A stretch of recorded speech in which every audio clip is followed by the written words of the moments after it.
السلام علیکم ورحمۃ اللہ وبرکاتہ۔ بسم اللہ الرحمن الرحیم۔ پروگرام چھوٹا عمل بڑا ثواب میں میں ہوں آپ کا میزبان حافظ ہشام الہی۔ معزز سامعین گرامی قدر، آج جس موضوع پہ آپ کے ساتھ چند گزارشات کو پیش کرنا ہے وہ موضوع بہت ہی اہمیت کا حامل ہے۔ رمضان، شہر رمضان الذی انزل فیہ القرآن۔ رمضان ایسا مہینہ ہے جس میں اللہ رب العزت نے قرآن نازل کیا، اس بارے میں تو ہمارا اجماع ہے۔ قرآن نازل ہونے کی وجہ سے کیا یہ مہینہ اتنا بابرکت بن گیا؟ کیا یہ وقت اتنا بابرکت بن گیا؟ پہلے اس بات کو تھوڑا سمجھیے کہ کیا اوقات میں بھی برکت ہوتی ہے اور جگہوں میں بھی برکت ہوتی ہے؟ تو یہ بات درست ہے کہ بعض دنوں کو اللہ رب العزت نے بعض دنوں پہ فضیلت دی ہے، جیسے جمعے کا دن باقی دنوں سے افضل ہے، اسی طرح رمضان کا مہینہ باقی مہینوں سے افضل ہے۔ پورے ماہ کے اعتبار سے رمضان کا مہینہ سارے مہینوں سے افضل ہے۔ البتہ محدثین نے اس بارے میں بحث کی ہے کہ ذی الحجہ کے جو 10 دن ہیں وہ دنوں کے اعتبار سے افضل ہے، وہ 10 دن کے اعتبار سے افضل ہے۔ بات یہ ہے کہ یہاں سے ایک بات سمجھ آتی ہے کہ کچھ ایام ایسے ہوتے ہیں جو دیگر ایام سے بہتر ہوتے ہیں، اور کچھ ایام ایسے ہوتے ہیں کہ جن میں کیا جانے والا عمل اللہ رب العزت اس کو بڑھاتا ہے، اس کو چڑھاتا ہے، اس کا اجر و ثواب زیادہ سے زیادہ کرتا چلا جاتا ہے۔ آپ اس بات کے اوپر غور کریں کہ قرآن پاک جس پیغمبر پہ نازل ہوا وہ تمام دنیا کے اندر سارے رسولوں کے سردار بن گئے۔ اس کا مطلب ہے قرآن کے ساتھ بھی فضائل کا بڑا گہرا تعلق ہے۔ جس مہینے میں اترا وہ مہینہ مہینوں کا سردار بن گیا، جس شہر میں اترا وہ شہر شہروں کا سردار بن گیا، جس رات میں اترا آپ خود اندازہ کر لیں، آپ کو بات بڑی آسانی سے سمجھ آ جائے گی، جس رات میں اترا وہ رات 1000 مہینے سے افضل ہو گئی۔ گویا یہ بات ثابت ہوتی ہے کہ کچھ ایام دیگر ایام سے افضل ہیں، اور ان ایام میں کی جانے والی نیکی دیگر ایام میں کی جانے والی نیکیوں سے افضل ہو جاتی ہے۔ چھوٹا عمل بڑا ثواب، اگر آپ کوئی نیکی کا کام رمضان کے مہینے کے اندر کریں گے باقی مہینوں میں کرنے سے بہتر ہے، حتیٰ کہ یہ اجر و ثواب اس قدر زیادہ کہ آپ حیران رہ جائیں گے۔ صرف ایک حدیث سن لیجئے، نبی کریم صلی اللہ علیہ وسلم نے ارشاد فرمایا، جو بندہ رمضان کے اندر عمرہ کرتا ہے، رمضان کے اندر عمرہ کرتا ہے، صرف عمرہ ہے، عام ایام میں کیا، اس کے بھی فضائل ہیں کہ عمرے کی بہت زیادہ فضیلتیں، عمل چاہے چھوٹا ہے، ایک عمرہ دوسرے عمرے کے مابین سارے گناہوں کو کھا جاتا ہے، عمرہ رزق کو بڑھاتا ہے، عمرے کے بہت فضائل و مناقب ہیں۔ لیکن عمرہ اگر رمضان کے مہینے کے اندر کیا جائے، جو بات سمجھانا مطلوب ہے وہ یہ ہے، نبی کریم صلی اللہ علیہ وسلم نے کہا جو بندہ رمضان میں عمرہ کرتا ہے گویا ایسے ہے اس نے میں محمد صلی اللہ علیہ وسلم کے ساتھ حج کیا۔ اب آپ بتائیے، اس سے تو صاف بات ثابت ہوگی کہ کچھ ایام نیکیوں کے موسم بہار ہیں۔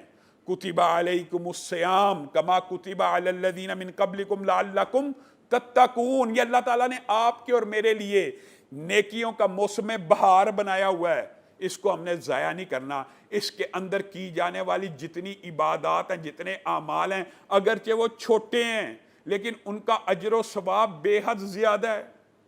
خاص طور پہ یہ رمضان کا مہینہ کس سے ریلیٹ کرتا ہے؟ روزے سے۔ اور روزہ کیا ہے؟ روزہ ڈھال ہے، کس سے؟ آگ سے۔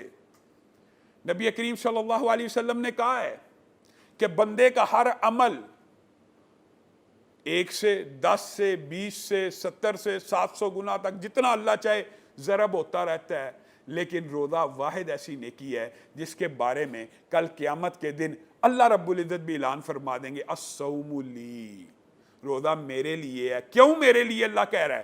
اور میں اس کا بدلہ دوں گا۔ اب نہ 10 سے لکھا گیا ہے، نہ 100 سے، نہ 700 سے، یہ میرے لیے تھا۔ اور یہ کیوں کہا گیا ہے؟ کیونکہ اگر آپ غور کریں آپ کو سمجھ آئے گی کہ روزے کے اندر انسان کبھی اکیلا بھی ہوتا ہے، کبھی تنہا بھی ہوتا ہے، اس اکیلے اور تنہائی کے اندر انسان روزہ توڑ سکتا ہے۔ گویا روزہ ایک ایسی عبادت ہے جس میں ریاکاری بالکل ختم ہو جاتی ہے۔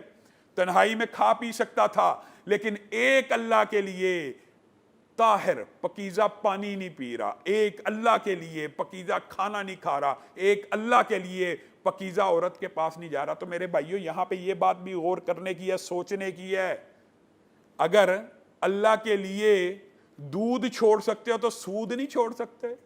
اگر اللہ کے لیے پکیزہ پانی چھوڑ سکتے ہو، شراب نہیں چھوڑ سکتے، اللہ کے لیے حلال کھانا چھوڑ سکتے ہو، حرام نہیں چھوڑ سکتے، اللہ کے لیے پکیزہ بیوی چھوڑ سکتے ہو، حرام اور غیر محرم کے راستے اور طریقے نہیں چھوڑ سکتے؟ یہ ہمیں چھوڑنا ہے۔ یہ اعمال رمضان کے اندر جو کیے جاتے ہیں یہ کہنے کو چھوٹے ہیں لیکن اجر و ثواب کے لحاظ سے نہایت بلند ہو جاتے ہیں۔ نبی کریم صلی اللہ علیہ وسلم کی ایک حدیث سے اندازہ کیجئے، پہلے آپ کے سامنے حج کی عمرے کی بات رکھ دی کہ عمرہ رمضان میں کرنا نبی کے ساتھ حج کرنے کے برابر ہے۔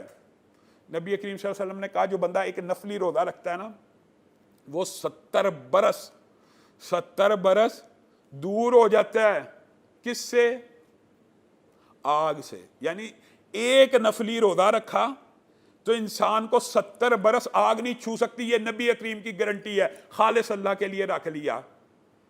ایک نفلی روزے کا اگر اجر و ثواب 70 سال کا ہے تو رمضان میں تو نیکیاں ملٹی پلائی ہوتی ہیں۔ آپ خود بتائیے رمضان کے روزے کا اجر اور ثواب کتنا ہوگا؟ 29 اور 30 روزے اگر اس 70 سے ہی ضرب دیا جائے تو 2100 برس بنتے ہیں۔ نفلی کے اعتبار سے یہ تو فردی ہے، اس کا اجر و ثواب کس قدر زیادہ ہوگا آپ خود اس بات کا اندازہ لگا لیجئے۔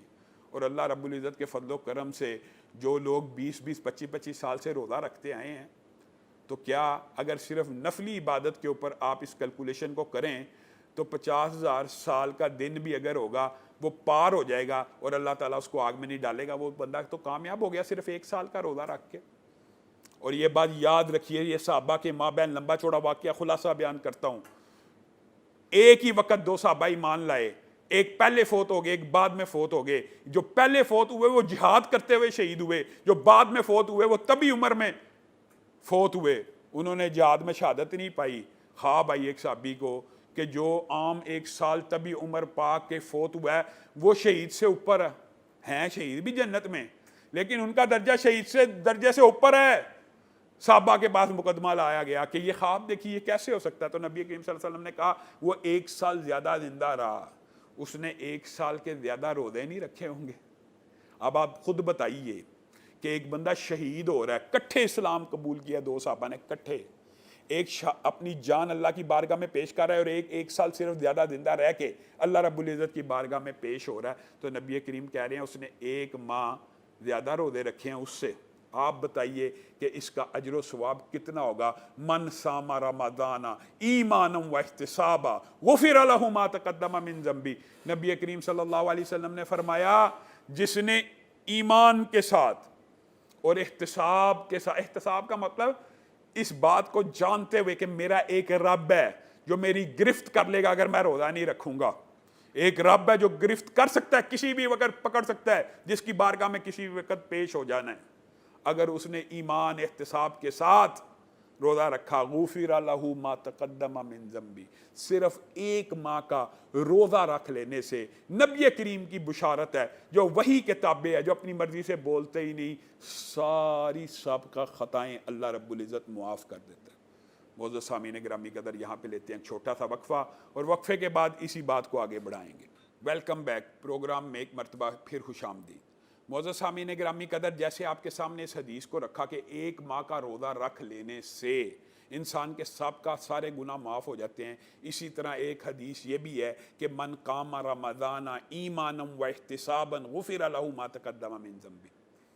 جو بندہ روزہ نہ رکھ سکے، بیمار ہے، ڈاکٹر نے منع کیا ہوا ہے، بعد میں رکھنا چاہتا ہے کوئی بیماری کی وجہ سے، بلڈ پریشر، شوگر، کوئی خطرناک موذی بیماری کی وجہ سے، لیکن اس کے لیے بھی آپشن ہے، اور جو رکھ رہا ہے اس کے لیے بھی آپشن ہے کہ وہ صرف اس 1 مہینے کے اندر رات کو اللہ رب العزت کی بارگاہ میں آ کر تہجد کی نماز کو قائم کر لے، 8 رکعت پڑھ لے 30 کے 30 دن، جس کو ہم عام فہم معنوں میں تراویح بھی کہتے ہیں، صرف 30 دن یہ 8 رکعت پڑھ لے، تراویح کی نماز ادا کر لے، غفر لہ ما تقدم من ذنبی، اللہ رب العزت صاحب کا سارے گناہوں کو معاف کر دیں گے۔ بتائیے اس سے بڑا چھوٹا سا عمل اور بڑے اجر و ثواب کا اور کیا ہو سکتا ہے؟ انسان ساری زندگی گناہوں کو لے کے آئے، 1 ماہ صرف 30 دن تہجد کی نماز کو ادا کر رہا ہے، اللہ تعالیٰ سارے گناہوں کو معاف کر رہا ہے، اور اسی پر بس نہیں ہے، یہی حدیث لیلۃ القدر کے بارے میں بھی ہے کہ پھر 30 روزے ڈاکٹر نے منع کیا یا کوئی مجبوری آ گئی, نہیں رکھ سکا, 30 دن قیام نہیں کر سکا, آخری طاق راتیں ہیں, 5 طاق راتوں کے اندر 5 راتوں کے اندر صرف 8 رکعت کو قائم کر لے, غفر لہ ما تقدم من ذنبی, اللہ رب العزت اس کی بھی سابقہ ساری خطاؤں کو معاف کر دیں گے. یہ رمضان کا مہینہ نیکیوں کا موسم بہار ہے, نیکیوں کا سیزن ہے, اس کے اندر اتنی عبادات جمع ہیں کہ انسان حیران رہ جاتا ہے. اسی کے اندر اعتکاف ہے, اسی کے اندر طاق راتیں ہیں, اسی کے اندر دیگر نیکیوں کے کام ہے کہ انفاق فی سبیل اللہ وغیرہ کرنا چاہیے. نبی کریم صلی اللہ علیہ وسلم نے ارشاد فرمایا, روزے دار کے منہ سے, کئی مرتبہ جب انسان خالی پیٹ ہوتا ہے نا, تو خالی پیٹ ہونے کی وجہ سے اس کے معدے سے ایک بدبو آتی ہے, تو نبی کریم صلی اللہ علیہ وسلم کہہ رہے ہیں یہ جو بدبو ہے نا, یہ اللہ رب العزت کو کستوری کی خوشبو سے بھی زیادہ پسند ہے, کیونکہ یہ بندے نے اللہ کے لیے اپنے جسم کے اوپر جھوٹ, بھوک پیاس کو برداشت کیا ہے. لیکن یہ بات بھی یاد رکھیے, ملم یدا, جو نہیں چھوڑتا قول زور, بری بات کو, برے عمل کو, جھوٹ کو, گندی بات کو, فحش بات کو, اللہ کو کوئی ضرورت نہیں اپنا کھانا پینا چھوڑ دے. ایک بندہ روزہ رکھ کے جھوٹ بولی جا رہا ہے, کیا فائدہ ایسے روزے کا؟ روزہ رکھ کے غیبتیں کری جا رہا ہے, کیا فائدہ؟ رشوت کھائی جا رہا ہے, حرام کمائی جا رہا ہے, کیا فائدہ؟ یہ تو حرام تو اتنی بڑی چیز ہے کہ نبی کریم صلی اللہ علیہ وسلم نے کہا بندہ خانہ کعبہ کے اندر موجود ہو, خانہ کعبہ جہاں پہ دعائیں اللہ رب العزت سنتا ہے, جس طرح چند مہینے اور اوقات متبرک ہوتے ہیں, اسی طرح چند جگہیں بھی مقدس اور متبرک ہوتی ہیں. بیت اللہ, مسجد اقصی, مسجد نبوی کا مقابلہ دیگر مساجد نہیں کر سکتی. وہاں پہ اللہ رب العزت کی رحمت یقینی بات ہے زیادہ ہے. اگر بندہ خانہ کعبہ کے اندر بھی کھڑا ہو اور اللہ کو کس نام سے پکار رہا ہو, یا رب کہہ کے پکار رہا ہو, یہ ایک ایسا نام ہے کہ جب انسان پکارتا ہے تو اللہ تعالیٰ عطا کرتے ہیں. یہ یا رب بھی کہہ رہا ہے نا, اللہ رب العزت کی بارگاہ میں آ کے اونچی اونچی, اور اس کا کھانا پینا اور لباس حرام کے پیسوں کے اوپر ہے, اور یہ پلا بڑا حرام کے پیسوں سے ہے, تو نبی کریم نے کہا پھر اللہ اس بندے کی کیوں سنے گا؟ نہیں سنتا. تو آپ نے روزہ تو رکھ لیا, لیکن آپ نے فحش بات نہیں چھوڑی, بری بات نہیں چھوڑی, اللہ سے رب العزت کے سامنے برائیوں کو ترک کرنے کا ارادہ نہیں کیا, تو آپ کو ایسا روزہ فائدہ نہیں پہنچائے گا. آپ کو چاہیے, اللہ تعالیٰ یہ نہیں چاہتا کہ میرا بندہ فاقہ کاٹے, اللہ رب العزت یہ چاہتا ہے کہ وہ دلوں کے تقوی کو دیکھے, دلوں کے پاکیزگی کو دیکھے. اس مہینے کے اندر میں نے اور آپ نے اپنے آپ کو گناہوں سے آزاد کروانے کی جستجو کرنی ہے. اس مہینے کے اندر یہ جو روزہ چھوٹا سا عمل ہے, اس کے بارے میں نبی کریم صلی اللہ علیہ وسلم نے کہا جنت کا ایک دروازہ ہے, ایک دروازہ جس کو باب الریان کہا جاتا ہے, اور وہاں سے صرف ندا دی جاتی ہے کن کو؟ روزے داروں کو, جو روزوں کو نہیں چھوڑتے. اور یہ حدیث بھی مد نظر رہنی چاہیے کہ نبی کریم صلی اللہ علیہ وسلم نے عورتوں کو وصیت کرتے ہوئے کہا تھا جو عورت 5 وقت کی نماز پڑھتی ہے اور روزے رکھتی ہے, اور تیسری بات خامند کی اطاعت کرتی ہے, وہ جنت کے 8 دروازوں سے داخل ہو جائے گی. جنت کا ایک دروازہ صرف روزے داروں کے لیے جو روزہ نہیں چھوڑتے. ہمارے ہاں چھوٹی سی بات آ جائے, پیپرز بھی ہو جائیں, امتحانات ہیں, تو روزہ چھوڑنا, یہ بات نہیں ہے. ہر بالغ کے اوپر روزہ فرض ہے, اس نے رکھنا ہے. اور یہ جو ہے نا فائدۃ من ایام اخر, کہ اس کی گنتی بعد میں پوری کرنی ہے, وہ مریض اور مسافر کے لیے حقیقی مشقت کے لیے ہے. ہاں حقیقی مشقت والے کے لیے نبی کریم صلی اللہ علیہ وسلم نے دیکھا ایک صحابی کے اوپر لوگ ایسے سایہ کر کے کھڑے ہیں, تو نبی کریم صلی اللہ علیہ وسلم نے کہا یہ اپنے آپ کو خود تکلیف میں ڈال رہا ہے, اس کو اس سفر کے اندر روزہ نہیں تھا رکھنا چاہیے. اپنے آپ کو مصیبت میں ڈالنا اسلام میں نہیں ہے. لیکن یہ عذر پیش کر دینا کہ صبح میرا پیپر ہے میں روزہ نہیں رکھوں گا, یہ عذر اسلام میں قابل قبول نہیں ہے. اس طرح کی باتوں سے بھی اجتناب کرنا چاہیے. اور نبی کریم صلی اللہ علیہ وسلم صرف رمضان کے اندر روزے کی تلقین نہیں کرتے, بلکہ آپ نے ساری زندگی, آپ صلی اللہ علیہ وسلم کی پوری زندگی کا یہ معمول تھا کہ آپ پیر اور جمعرات کو روزہ رکھتے تھے, پیر اور جمعرات کو روزہ رکھتے تھے. اور اس کی وجہ بھی بیان کی ہے. 2 وجوہات ہیں. ایک کا میں پیر کے دن پیدا ہوا اور میں پیر کو روزہ رکھتا ہوں تاکہ اللہ رب العزت کا شکر ادا کروں, تو گویا نبی کریم صلی اللہ علیہ وسلم اپنی پیدائش کے دن روزہ رکھتے تھے. یہی نبی کریم صلی اللہ علیہ وسلم کی سنت ہے. اور اگر ہم نبی کریم صلی اللہ علیہ وسلم کا یوم پیدائش منانا چاہتے ہیں تو ان کی سنت کے مطابق ہفتے روزہ رکھ کے, اس دن پیر کے دن روزہ رکھ کے منانا چاہیے. اور پھر جمعرات کا نبی کریم صلی اللہ علیہ وسلم روزہ رکھتے تھے. آپ اس کی ایک اور وجہ بھی بیان کرتے ہیں کہ پیر اور جمعہ دات کو اللہ رب العزت کی بارگاہ میں اعمال پیش ہوتے ہیں، اور میں یہ چاہتا ہوں میں محمد صلی اللہ علیہ وسلم کے اعمال جب بھی پیش ہوں میں حالت روزے سے ہوں۔ اور اسی لیے نبی کریم صلی اللہ علیہ وسلم نے چاند کی 13، 14، 15 اور ان ایام کے بھی روزے رکھنے کا حکم دیا، اور نبی کریم صلی اللہ علیہ وسلم خود بھی رکھا کرتے تھے۔ پھر شوال کے روزے رکھنے کا حکم دیا۔ شوال کے روزوں کا یہ اجر و ثواب ہے کہ جو بندہ 30 روزے رمضان کے یا 29 پورے کرتا ہے، اس کے ساتھ شوال کے 6 روزے ملاتا ہے، گویا اس نے پورے سال کا روزہ رکھا۔ اسی طرح 13، 14، 15 کا جو روزہ رکھتا ہے وہ گویا ایسے ہے اس نے پورا زمانہ، ایک نیکی 10 سے ضرب دی جائے 30 روزے پورے ہو جاتے ہیں۔ تو مجھے اور آپ کو روزے صرف رمضان ہی کے اندر نہیں رکھنے، پورا سال رکھنے۔ پھر اس رمضان کے مہینے کے اندر ایک نہایت چھوٹا عمل جس کا اجر و ثواب بہت زیادہ ہے، وہ خاص طور پہ طاق رات۔ ہم کیا کرتے ہیں؟ لیلۃ القدر تلاش کرنی ہے جی، 27ویں کو عبادت ہوگی۔ دکھ اور افسوس کی بات ہے کہ 30 دن عبادت کرنی چاہیے تھی، وہ بھی نہیں کی۔ اب 5 طاق راتوں میں نبی کریم نے کہا تلاش کرو، وہ بھی نہیں کرنی۔ اس میں سے بھی اپنی اسپیسیفک ایک خاص خود ساختہ کہ 27 کے دن عبادت کرنی ہے۔ یہ کس نے کہا؟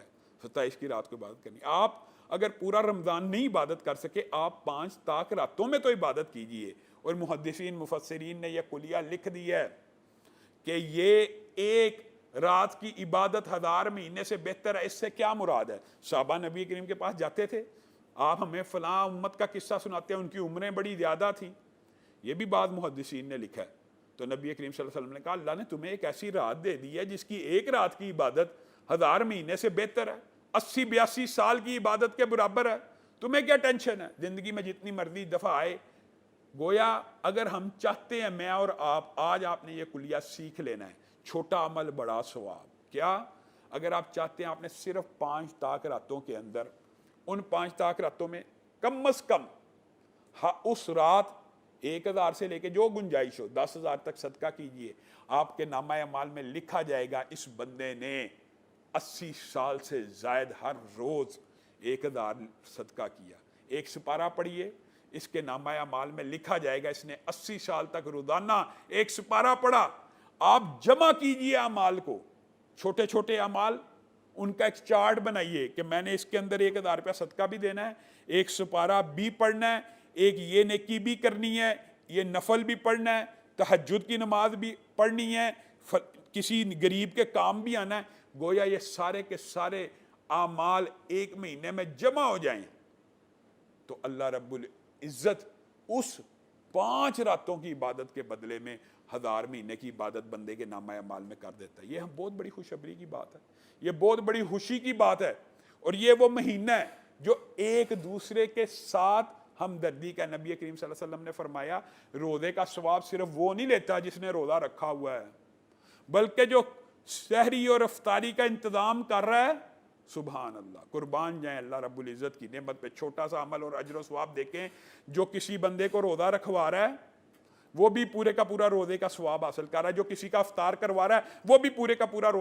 روزے کا ثواب حاصل کر رہا ہے۔ جس روزہ دار کے سامنے کھانا کھایا جا رہا ہے اس کو الگ، ایک روزہ دار ہے اس کے سامنے کھانا کھایا جا رہا ہے، اللہ رب العزت کے فرشتے اس کے اوپر رحمتیں بھیج رہے ہیں۔ نبی کریم صلی اللہ علیہ وسلم نے کہا سحری کرنے والوں کے اوپر اللہ اور اس کے رسول کے فرشتے، اللہ اور اس کے فرشتے رحمتیں بھیجتے ہیں، افطاری کرنے والوں پہ بھیجتے ہیں، جو جلدی افطاری کرتے ہیں، تخیر سے نہیں کرتے، سحری کرنے والوں کے اوپر۔ اگر سحری کھا رہا ہے، کھانے والے کے اوپر اللہ اور اس کے فرشتوں کی رحمت ہے، افطاری کر رہا ہے اس کے اوپر اللہ اور اس کے فرشتوں کی رحمت ہے، تو جب وہ کھانا روک لے گا اللہ کے لیے تو اس کی رحمت کا اندازہ کیا ہوگا۔ معزز سامعین گرامی قدر، انشاءاللہ کل آپ کے ساتھ ایک نئے پروگرام میں ملیں گے۔ السلام علیکم ورحمۃ اللہ وبرکاتہ۔